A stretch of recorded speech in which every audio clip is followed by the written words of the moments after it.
நம்முடைய கர்த்தராகிய இயேசு கிறிஸ்துவின் பரிசுத்த நாமத்திற்கு மகிமை உண்டாவதாக. உங்கள் யாவருக்கும் என்னுடைய அன்பின் வாழ்த்துக்கள். நெருப்பிலே போடப்படும் இரும்பு அது உருகி ஒன்றுக்கும் உபயோகமில்லாமற் போக வேண்டும் என்பதற்காக அல்ல, மாறாக அது நின்று ஒரு பயனுள்ள பொருளை உருவாக்க வேண்டும் என்பதற்காகவே.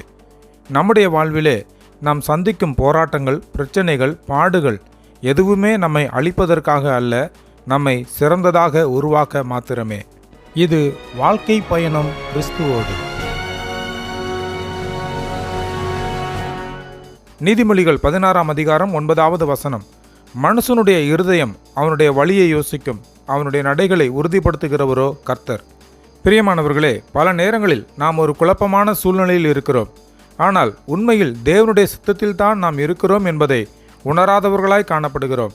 கர்த்தாவே, என்னை இந்த சூழ்நிலையில் இருந்து வெளியே கொண்டு வாரும் என்றே தொடர்ந்து ஜெபிக்கிறோம். ஆனால் தேவனோ இந்த குழப்பமான சூழ்நிலையில் இருந்து நம்மை வெளியே கொண்டு வருவதற்கு முன் நமக்குள் இருக்க வேண்டிய ஒன்றை வெளியே கொண்டு வர செயல்பட்டு கொண்டிருக்கிறேன் என்று கூறுகிறார். நாம் அந்த குழப்பத்தை அகற்றும்படி தேவனிடம் கேட்கிறோம். ஆனால் தேவனோ அதையே பயன்படுத்தி நம்மை சிறந்தவர்களாக மாற்றிக்கொண்டிருக்கிறார்.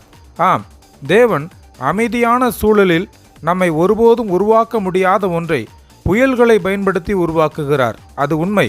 அன்பரே, புயல் இல்லாமல் பேதுரு தன்னால் தண்ணீரின் மேல் நடக்க முடியும் என்பதை ஒருபோதும் அறிந்திருக்க மாட்டான். ஏனென்றால் அந்த புயல்தான் ஒரு அற்புதம் நிகழ்வதற்கான சூழ்நிலையை உருவாக்கியது. திராட்சரசம் காலியானதினால் ஏற்பட்ட சலசலப்பே கற்சாடிகளில் தண்ணீரை திராட்சரசமாய் மாற உதவியது. ஆகவே எனக்கு அன்பானவர்களே, தேவன் நம்மை வளர்த்தெடுப்பதற்காகவே பயன்படுத்தி கொண்டிருக்கும் சூழ்நிலையையும் காலத்தையும் அற்பமாக எண்ணாதிருப்போம். ஏனெனில் அழுத்தம் வாக்குத்தத்தத்தை உருவாக்கி கொண்டிருக்கிறது. எனவே பொறுமையாக காத்திருந்து வாக்குத்தத்தத்தை முழுமையுமாக சுதந்திரித்துக் கொள்வோம். பொறுமையுடன் காத்திருப்பீர்களா? கர்த்தர் தாமே நம்மை ஆசீர்வதிப்பாராக. ஆமேன்.